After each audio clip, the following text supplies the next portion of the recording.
जळगावच्या मुक्ताईनगर तालुक्यामधल्या अंतुर्ली करकीसह अनेक भागामध्ये ढगफुटी सदृश पाऊस झालाय। करकीमध्ये साखरपुड्यासाठी आलेली बस नाल्याच्या पाण्यामध्ये अडकली। चालकांना तत्परता दाखवल्यानं मोठा अनर्थ टळलेला आहे। अनेकांच्या घरामध्ये पाणी शिरून संसार उपयोगी वस्तूंचं नुकसान झालंय, तर काही दुकानांमध्ये पाणी शिरल्यानं मोठं नुकसान झालेलं आहे।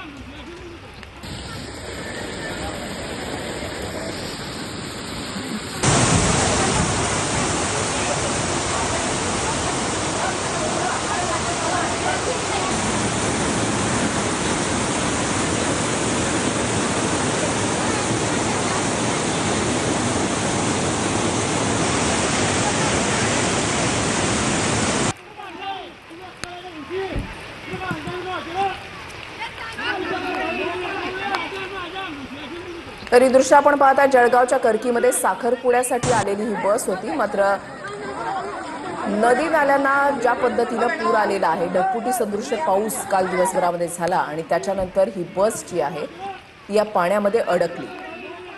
चालकानं प्रसंगवधानता दाखवल्यामुळे मोठा अनर्थ टळलेला आहे।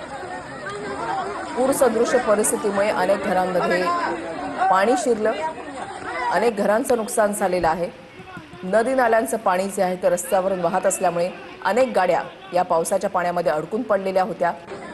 सामान्यांची चांगलीच तारांबळ उडाल्याचं पाहायला मिळालं। हा रस्ता म्हणावा की नदी नाले म्हणावे असा प्रश्न पडावा, इतका ढगफुटी सदृश पाऊस 2 दिवसामध्ये राज्यातल्या वेगवेगळ्या भागांमध्ये पडतोय। जळगावच्या रावेरमध्ये अहिरवाडी परिसरामध्ये मुसळधार पाऊस झाला। अहिरवाडीच्या जिल्हा परिषदेच्या शाळेमध्ये पुराचं पाणी शिरलं।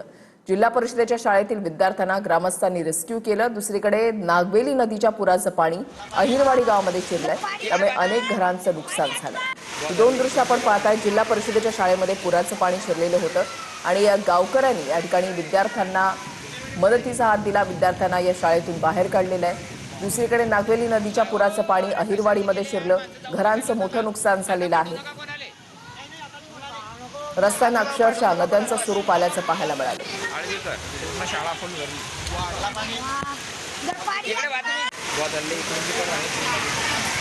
जूनच्या शेवटच्या आठवड्यामध्ये आलेल्या पावसानं ठिकठिकाणी